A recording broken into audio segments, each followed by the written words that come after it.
Good morning student.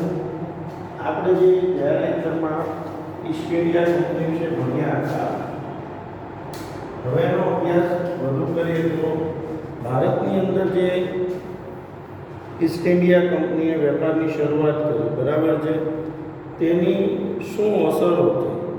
તો આપણે એની અસરો બે પ્રકારમાં વહેંચાશે. એક છે આર્થિક અસરો અને બીજી છે સામાજિક અસરો, બરાબર છે. એટલે કંપની શાસનની આર્થિક અસરો અને કંપની શાસનની સામાજિક અસરો. તો જો અહીંયા ધ્યાન રાખજો બધા.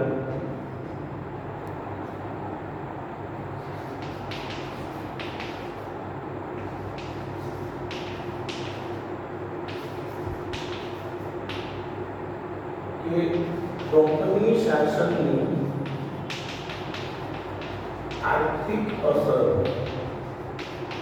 ભારતની અંદર ઈસ્ટ ઇન્ડિયા કંપનીએ જે વેપારની શરૂઆત કરી તેની આર્થિક અસર શું થઈ, કે આપણા દેશની અંદર એની વેપાર ઉપર શું અસર થઈ એની વાત કરીએ તો જો જ્યારે આપણે કંપની શાસનનું સર્વેયુ તૈયાર કરીએ છીએ ત્યારે ખ્યાલ આવે છે કે ભારત દેશ જે છેલ્લી સદીઓથી દુનિયાના દેશોમાં આર્થિક રીતે ગૌરવભર્યું સ્થાન ભોગવતો હતો. તો તમને એક વસ્તુ પહેલાં સમજાય, ભારત દેશ જે વર્ષોથી વિશ્વની અંદર એક નામના ધરાવતો હતો, આર્થિક રીતે સમૃદ્ધ કહેવાતો દેશ હતો, અને ખૂબ જ જેને કહે કે સોને કી ચિડિયા જે શબ્દ વપરાતો હતો ભારત માટેનું કારણ આ જ હતું, કારણ કે ભારત પાસે એટલો બધો પૈસો હતો. હવે પરિસ્થિતિ એવી આવીને ઊભી રહી કે અંગ્રેજોએ જે ભારતની અંદર આ 100 વર્ષનું શાસન કર્યું, 100 વર્ષનું એટલે જે આપણે 1757થી 1857 સુધીની વાત કરીએ, આ 100 વર્ષના સમયગાળા દરમિયાન ભારતની અંદર એટલી બધી આર્થિક પાયમાલી આવી અને એ લોકોએ ભારતને બધી બાજુથી લૂંટી લીધું, બરાબર છે. કોઈ ક્ષેત્ર એવું બાકી ન હતું કે ભારતમાં કશું બચ્યું હોય. ભારતને એટલું બધું લૂંટ્યું અંગ્રેજોએ કે જેની અસર શું થઈ કે જે એક સમયે વિશ્વનું સમૃદ્ધ કહેવાતો ભારત દેશ હતો એ આર્થિક રીતે પાયમાલ થઈ ગયો, ખૂબ જ ખરાબ પરિસ્થિતિમાં આવી ગયો. ભારતની આર્થિક સ્થિતિ છે એ ખૂબ જ ખરાબ થઈ ગઈ કે જે સૌથી સમૃદ્ધ દેશ હતો વિશ્વનો એ આર્થિક રીતે ગરીબ દેશ બની ગયો, કારણ કે આપણા દેશનું બધું જ કોણે લૂંટી લીધું, અંગ્રેજોએ. બીજું એ લોકોએ શું કર્યું તો કે ભારતના જે વર્ષો જૂના ઉદ્યોગો હતા એ ઉદ્યોગો અહીંયા બંધ થવા લાગ્યા, કારણ કે એ લોકો એવી નીતિઓ અપનાવી કે જે અત્યાર સુધી આપણે સુતરાઉ કાપડની એની નિકાસ કરતા હતા, એના બદલે ઇંગ્લેન્ડમાં જે મિલોમાં બનેલું કાપડ છે એ ભારતમાં આવવા લાગ્યું. હવે ત્યાંની વસ્તુઓ અહીંયા આવે તો એના ઉપર કોઈ ટેક્સ એ લોકો ના લે તો ઓછો લેવાનો, અને ભારતની વસ્તુ ત્યાં જાય તો એના ઉપર વધુ ટેક્સ લે, એટલે આપણી વસ્તુઓનું અલ્ટિમેટલી વેચાણ બંધ થવા લાગ્યું. વર્ષો જૂના જે ઉદ્યોગો હતા હવે ઓઇલ મિલો થઈ ગઈ. એટલે પહેલાં આપણા દેશમાં ગાણી પીલીને તેલ કાઢવામાં આવતું, એની જગ્યાએ ઓઇલ મિલો થઈ ગઈ. ઓઇલ મિલો થવાથી આ ગૃહ ઉદ્યોગ જે હતો ગાણીનો એ પડી ભાગ્યો. તો આ આખી એક આર્થિક અસરો છે. આવા ઘણા બધા તાંબા પિત્તળના એના વાસણનો ઉપયોગ શરૂ થવાથી જે માટીના વાસણો બનાવતા પ્રજાપતિઓ હતા, જે માટીના વાસણો બનાવતા કુંભાર લોકો હતા, એમના ધંધા રોજગાર પણ પડી ભાંગે. એટલે આ બધી જ અસરો આપણા દેશની અંદર પડી. પછી એ કોઈ પણ ક્ષેત્રે જોડાયેલી વ્યક્તિ હોય તો આપણે ચોપડીની અંદર સમજશું કઈ રીતે એ લોકોએ આપણા દેશને લૂંટ્યું છે. ભારત દેશ જે છેલ્લી સદીઓથી દુનિયાના દેશોમાં આર્થિક રીતે ગૌરવભર્યું સ્થાન ભોગવતો હતો, તેને કંપનીના શાસનના 100 વર્ષના શાસનકાળમાં ઇંગ્લેન્ડ માટે કાચો માલ પેદા કરનાર અને કારખાનામાં તૈયાર થયેલ માલ માટે બજારની ગરજ સારનારો દેશ બનાવી દીધો. વિચાર કરો, ભારત છે ને, ભારત એ ઇંગ્લેન્ડ માટે કાચો માલ બનાવનાર, એટલે એ લોકો શું કરે કે આથી કાચો માલ લઈ જાય સસ્તા ભાવે અને એમાંથી તૈયાર કરેલો માલ અહીંયા જ વેચે ઊંચા ભાવે. તો વિચારો, આપણે એને સસ્તું આપીએ, કાચો માલ લઈ જાય અહીંયાથી અને ઊંચા ભાવે ભારતને શું આપે? તૈયાર. એટલે ઇંગ્લેન્ડ માટે ભારત કાચો માલ બનાવનાર અને તૈયાર વસ્તુઓ ના વેચાણ માટે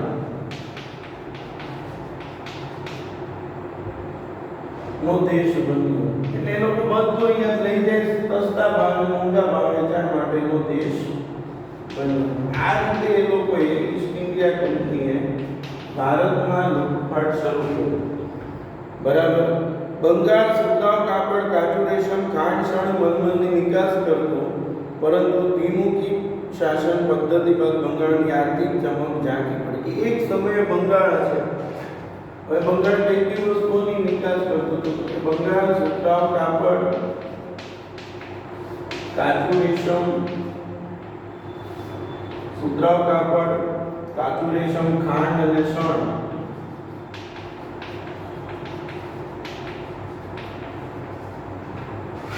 આ બધી વસ્તુઓ જે છે એની શું કરતું હતું બંગાળ? તો બંગાળ આ બધી વસ્તુઓ જે છે એની શું કરતું હતું? અહીંયાથી નિકાસ કરતું હતું. એની બદલે પરિસ્થિતિ એવી આવી ગઈ કે એમના ઉદ્યોગ ધંધા પડી ભાગ્યા અને ખાસ કરીને જે દ્વિમુખી શાસન પદ્ધતિ આવી.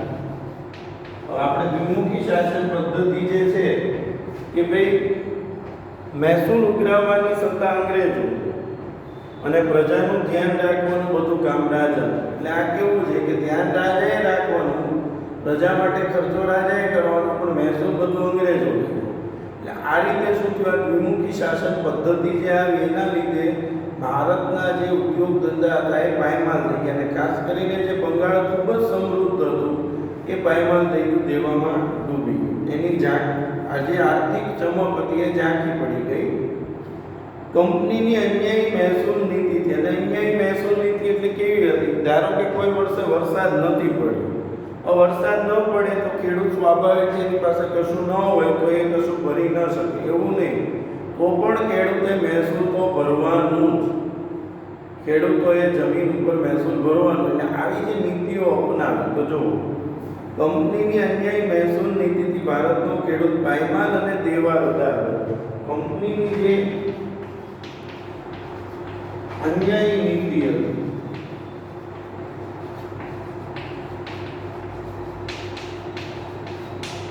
એના લીધે ભારતનો જે ખેડૂત છે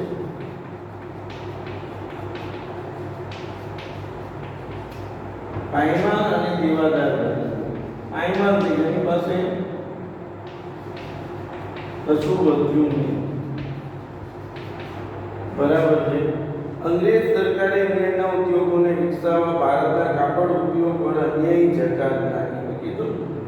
એ લોકોએ શું કર્યું? એમનો જે ઉદ્યોગ હતો એને વિકસાવવો હતો ઇંગ્લેન્ડમાં. એટલે આપણા દેશના ઉદ્યોગ ઉપર શું નાખી? જકાત. કાપડ ઉદ્યોગ ઉપર.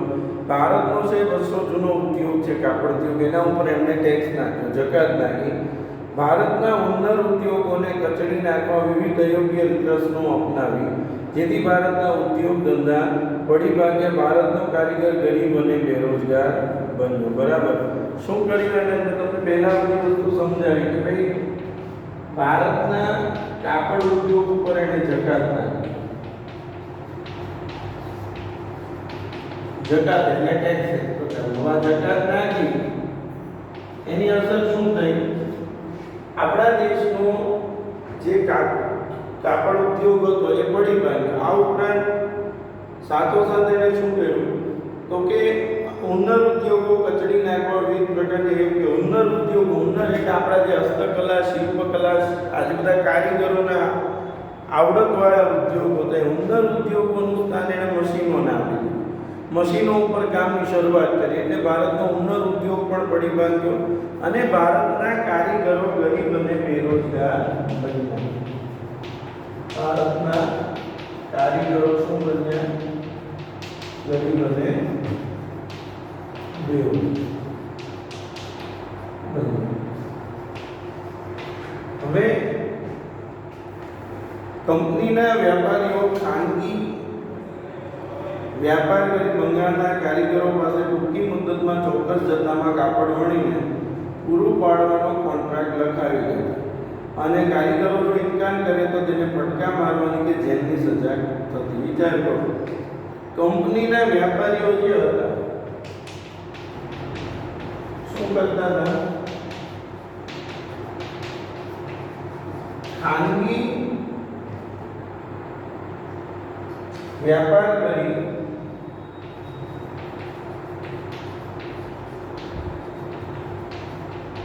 બંગાળના કારીગરો પાસે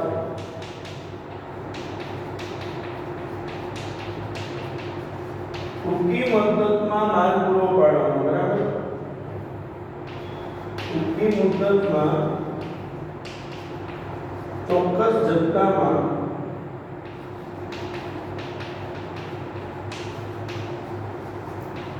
કાપડ વણીને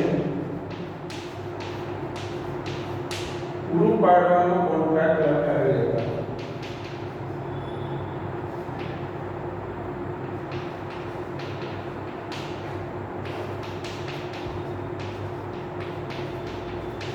આજે કોન્ટ્રાક્ટ લખાવી લેતા અને જો ખેડૂત ના પાડે, જો આ વેપારીઓ ના પાડે તો એને જેલની સજાઈ થાય ને ફટકા મારવામાં આવે, પેલી ચાબુકથી મારવાના. આવી એ લોકોની આખરી સજાઓ હતી, બરાબર?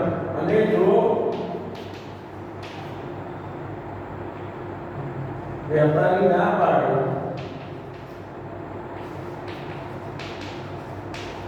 તો જેલની સજા અને ફટકા મારવામાં આવતા.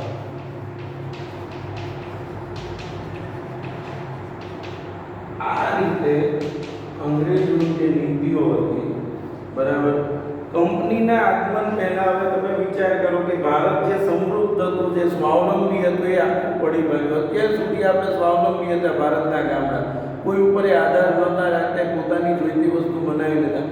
એ ગામડા હતા એનું પણ પતન થયું. ગામડા જે સ્વાવલંબી અને સમૃદ્ધ હતા, જે અંગ્રેજોના શાસનની અસરથી ગરીબ અને પરાધીન બન્યા. ગામડા જે કેવા હતા? સ્વાવલંબી. ગામડા આજ સુધી કેવા હતા? સ્વાવલંબી હતા, પણ અંગ્રેજોના શાસનને કારણે, બરાબર, તે કેવા બની ગયા? ગરીબ અને પરાધીન બન્યા, બીજા ઉપર આધાર રાખતા. એટલે આ લોકોએ ભારતને બધી બાજુથી લૂંટ લૂંટી લીધું, બરાબર છે, બન્યા. ઈસ્ટ ઇન્ડિયા કંપનીના શાસનકાળમાં ભારતમાં મુંબઈ તાણે વચ્ચે પ્રથમ રેલવે, ઇંગ્લેન્ડ ભારત વચ્ચે આગમનની સેવાની શરૂઆત અને મુંબઈ, મદ્રાસ, કોલકાતા જેવા મહાબંદરોનો વિકાસ પણ થયો. આવું લખવું જ ના જોઈએ. એ લોકોએ આ બધું વિકસાવ્યું. શેના માટે વિકસાવ્યું હતું? ભારત માટે નહીં, એમને પોતાનો ધંધો કરવો હતો એટલે વિકસાવ્યું હતું. આપણા ઉપર એમને કોઈ ઉપકાર નહોતો કર્યો. ઇંગ્લેન્ડના શાસનમાં તમે વિચારો, ભારતમાં મુંબઈ તાણે વચ્ચે પ્રથમ રેલવે શરૂ થઈ તો રેલવેની જરૂરિયાત એમને હતી. ચલો એમને વિકસાવી છે, પણ એમને આપણો સારું થાય એટલે વિકસાવ્યો કોઈ ઇન્ટેન્સ નહોતો. એમને એમના હિતો જોઈ રહેલા હતા, એમને વેપાર કરવો હતો એટલે વિકસાવ્યો. તો ઈસ્ટ ઇન્ડિયા કંપનીના શાસનકાળમાં ભારતમાં મુંબઈ તાણે વચ્ચે પ્રથમ રેલવે, ઇંગ્લેન્ડ અને ભારત વચ્ચે આગમન સેવાની શરૂઆત અને મુંબઈ, મદ્રાસ, કોલકાતા જેવા મહાબંદરોનો પણ વિકાસ થયો, બરાબર છે. હવે આપણે જે વાત કરીએ કઈ અસરો હતી? આર્થિક અસરો. ફરીવાર આપણે આર્થિક અસરોની વાત કરીએ છીએ તો જો કંપનીનું જે શાસન ચાલ્યું ભારતમાં, ઈસ્ટ ઇન્ડિયા કંપની, એની શું આર્થિક અસરો થઈ? તો ઇંગ્લેન્ડ માટે ભારત એક કાચો માલ બનાવનાર અને તૈયાર વસ્તુના વેચાણ માટેનો દેશ બન્યો. ઇંગ્લેન્ડ શું કરે? ત્યાંથી કાચો માલ સસ્તા ભાવે લઈ જાય અને અહીંયા તૈયાર વસ્તુ મોંઘા ભાવે વેચવી, એમની નીતિ હતી. પરિણામે અને બંગાળ જે છે, બંગાળ સુતરાઉ કાપડ, કાચું રેશમ, ગાંઠ અને શણ મલમલની જે અત્યાર સુધી નિકાસ કરતો, વેપાર કરીને કમાણી કરતો હતો, તે દ્વિમુખી શાસન પદ્ધતિને કારણે બેપાયમાલ થઈ ગયો. બંગાળ જે આર્થિક રીતે સમૃદ્ધ હતો, એની આર્થિક ચમક આખી ચાલી ગઈ, કારણ કે અંગ્રેજોએ જે નીતિઓ અપનાવી, દ્વિમુખી શાસન પદ્ધતિને લીધે જે વર્ષો જૂનું જે બંગાળ સમૃદ્ધ હતું એ પણ પાયમાલ થઈ ગયું. કંપનીની અન્યાયી મહેસૂલ નીતિથી ભારતનો ખેડૂત પાયમાલ દેવાદાર બન્યો. અન્યાયી મહેસૂલ નીતિ આપણે લગાન પિક્ચર જોયું છે, એના માટેનું જ બનાવેલું છે કે ભાઈ વરસાદ ન પડે તોય લગાન લેવાનું. લગાન એટલે કરજ, જે ખેડૂતો છે એની પાસેથી ટેક્સ લેવાનો, બરાબર. હવે આ કારણોસર ખેડૂતો પાયમાલ થઈ ગયા, એમની પાસે કશું વધ્યું ને એમની જમીનો પણ હડપી ગઈ, બરાબર છે. ભારતનો જે કાપડ ઉદ્યોગ હતો એના ઉપર એમણે જકાત નાખી. હવે તમે વિચારો, વર્ષો જૂનો કાપડ ઉદ્યોગ હતો કે જે સમૃદ્ધ હતો અને એમાંથી આપણે કમાણી કરતા, એના ઉપર એણે ટેક્સ નાખી દીધો. ટેક્સ નાખવાથી કાપડ ઉદ્યોગ પાયમાલ થયો. ત્યારબાદ ભારતના કારીગરો ગરીબ અને બેરોજગાર બન્યા. આ ઉદ્યોગો બંધ થવા લાગે એટલે કારીગરો શું બને? ગરીબ અને બેરોજગાર.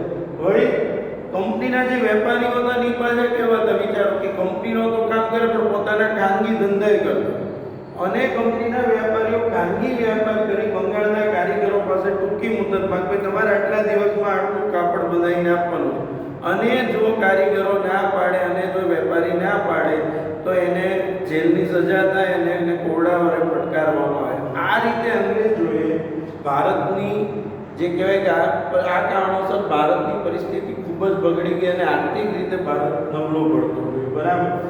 ત્યારબાદ ભારતના ગામડા જે આજ સુધી સ્વાવલંબી હતા એને ક્યારેય કોઈ ઉપર આધાર રાખ્યો નહોતો, પણ એ અંગ્રેજોની નીતિના કારણે ગામડા પણ ગરીબ અને પરાધીન બન્યા, એ પણ બીજા ઉપર આધાર રાખતા થઈ ગયા. આમ ઓવરઓલ જોવા જઈએ તો આ કંપની શાસન દરમિયાન ભારત આર્થિક રીતે પાયમાલ થઈ ગયું. જે આપણા હુનર ઉદ્યોગો હતા વર્ષો જૂના, ભારતના જે કલા કારીગરીના ઉદ્યોગો હતા એ પણ પાયમાલ થવા લાગ્યા, કારણ કે અંગ્રેજોએ દરેક જગ્યાએ મશીનના ઉપયોગની શરૂઆત કરી દીધી. હવે આ તો વાત છે. હવે આ ઉપરાંત આ સમયમાં ઈસ્ટ ઇન્ડિયા કંપનીના સમયમાં ભારતમાં તો એક બે વસ્તુ એમણે સારી કરી હતી, એટલે લોકો લખે છે સાથે કે મુંબઈ અને દાણા વચ્ચે રેલવેની શરૂઆત થઈ, ઇંગ્લેન્ડ અને ભારત વચ્ચે આર્કોટ સેવાની શરૂઆત થઈ. સાથોસાથ ભારતના જે મહાબંદરો છે જેવા કે મુંબઈ છે, ચેન્નઈ છે, બરાબર છે, મુંબઈ, મદ્રાસ, કોલકાતા જેવા મહાબંદરોનો વિકાસ પણ થયો. આ આર્થિક અસરોની વાત કરી. હવે કંપનીની સામાજિક અસર, ઈસ્ટ ઇન્ડિયા કંપનીની સમાજ ઉપર શું અસર થઈ? કંપનીની સામાજિક અસર. ઈસ્ટ ઇન્ડિયા કંપનીએ ભારતમાં વેપાર કર્યો તો સમાજ ઉપર એની શું અસર થઈ? તો મને એમ કહો કે આની સમાજ ઉપર શું અસર થઈ? સમાજને આનાથી શું થયું? નુકસાન થયું. સમાજને રોજગારી મળતી હતી એ બંધ થઈ ગઈ, સમાજના લોકો બેરોજગાર બન્યા, ગરીબીનું પ્રમાણ વધી ગયું. આજ સુધી જે પોતે અત્યાર સુધી જે માલિકો હતા, વિચાર કરો કે જે માલિકો હતા એ લોકોને મજૂર બનવાનો વારો આવ્યો, કારીગર બનવાનો વારો આવ્યો, કારણ કે એમના ઉદ્યોગ ધંધા બંધ થવા લાગ્યા. એટલે આ સમાજ ઉપર આની આવી એક ખરાબ અસરો થઈ હતી. તો જો સામાજિક અસરોની વાત કરીએ તો બ્રિટિશ વહીવટ દરમિયાન વર્તમાન પત્રોના વિકાસ, પણ એ સમયે ન્યૂઝપેપરની શરૂઆત થઈ. હવે વર્તમાન પત્રોનો જે વિકાસ થયો ને એનાથી પ્રજામાં જાગૃત થયું, લોકો જાગૃત થયા કે ભાઈ આપણું શોષણ કરી રહ્યા છે, આના માટે આપણે અવાજ ઉઠાવવો જોઈએ. તો વર્તમાન પત્રોના વિકાસથી ભારતીય પ્રજામાં વિચાર અને વાણી સ્વાતંત્ર્યની ભાવના વિકસી. સામાજિક અસરોની વાત કરીએ તો વર્તમાન પત્રના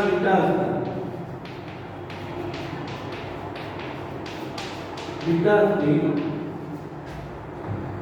વિચાર અને વાણી સ્વાતંત્ર્ય,